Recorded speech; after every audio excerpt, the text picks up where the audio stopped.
matter before the House, and indeed it was resolved that police should, and other sister security organs should stop their illegal and unconstitutional blocking on my shows.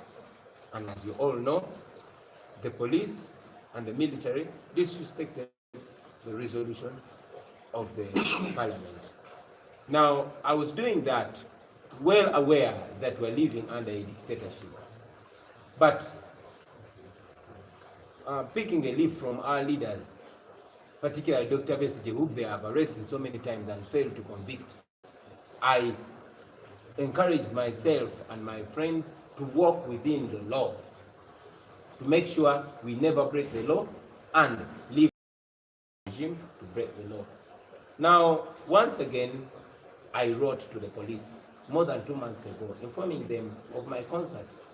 They did not get back to me, only to get back to me about 4 days to the concert. They asked for a whole lot of prerequisite requirements, which we had had all along, but even the new ridiculous ones that they put, we spent money and put them in place. Less than 24 hours, they wrote back to us and told us that they will not be allowing me to perform, not in Gusabala and not anywhere in the country. They did not give us any substantial reason. Having been blocked, fortunately or unfortunately, I happen to own One Love Beach, Gusabala. I spend there with family, and I address people and media from there. So I prepared a press conference to inform the nation that my show had been blocked and to inform them of what we were planning next. As you noticed, smashed our windows with gun butts, the same way they did to Dr. Besigye, and they dragged us out. They drove us around until they dropped us here.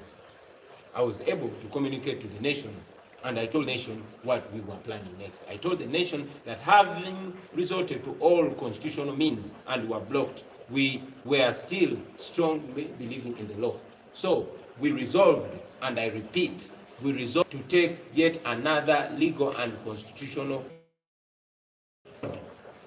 We decided to protest because it is allowed, it is provided for Article 29 of our Constitution.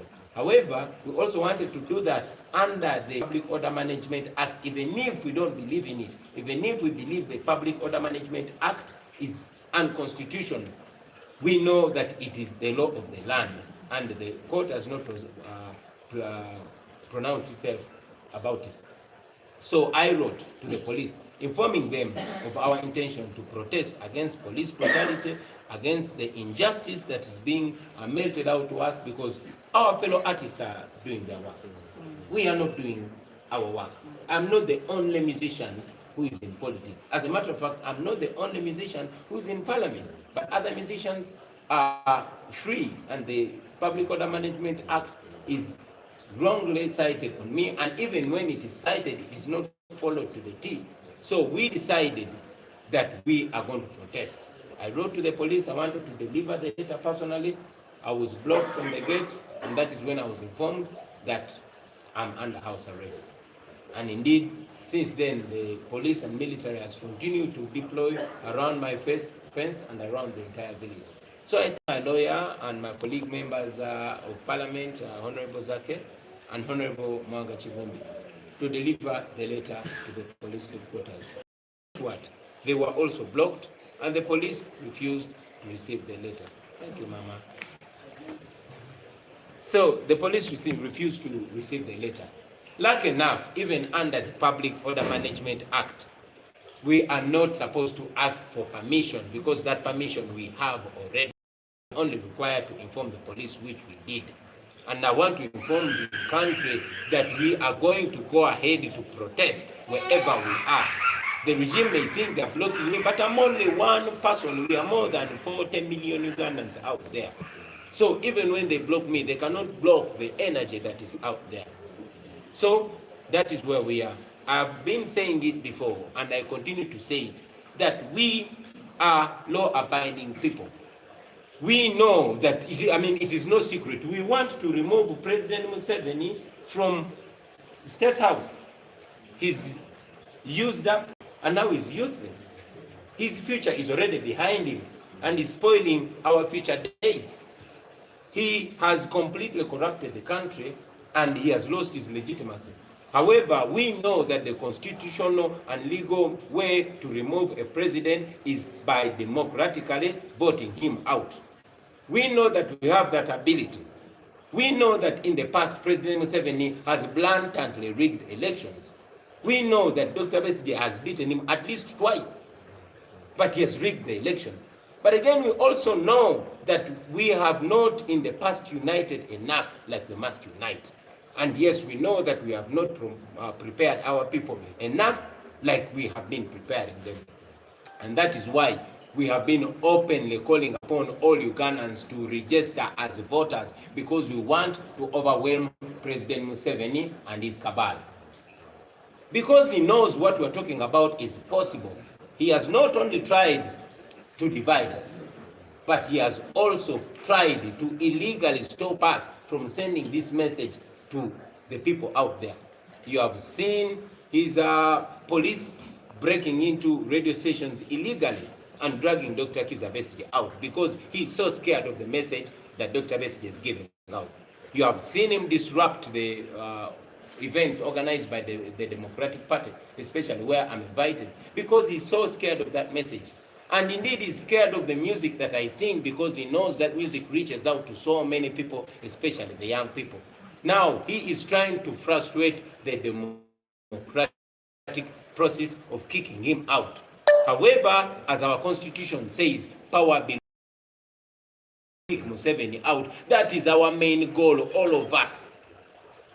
Now, since he thinks that he can block that, like I said, we've resorted to call upon Ugandans to evoke Article 29 of the Constitution to demonstrate peacefully. And we know we can do that because we've seen that happen everywhere, including our immediate neighbors. And if this message could kindly go to all our fellow leaders and the citizens that we are all prisoners here. We should use all constitutional means of kicking Museveni out. We continue to call upon Ugandans to register as voters and to know their right, because at any time we will have to exercise that right through a vote. What we call people power is actually vote power. Ugandans can best express their views through their vote, and that's what we plan. But we have also sent a message to Museveni and his cabal that if he thinks he can strangle, if he thinks he can keep his boot on the necks of Ugandans, then he's mistaken. If he tries to continue with his impunity, he might be out before 2021. So right now, like our forefathers said, since we learned to shoot without missing, we've learned to fly without patching.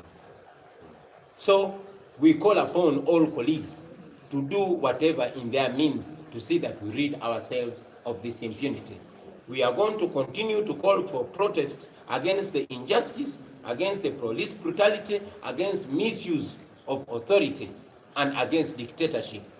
If President Museveni does not bow down to the law, if he continues to refuse to respect the law, then we shall operate within the law, take him the hell out of that position. I thank all colleagues for standing with us. I thank Ugandans for being firm, and I want to send this message direct to General Museveni. We are not scared of you. In fact, let me speak for myself. I am not scared of you.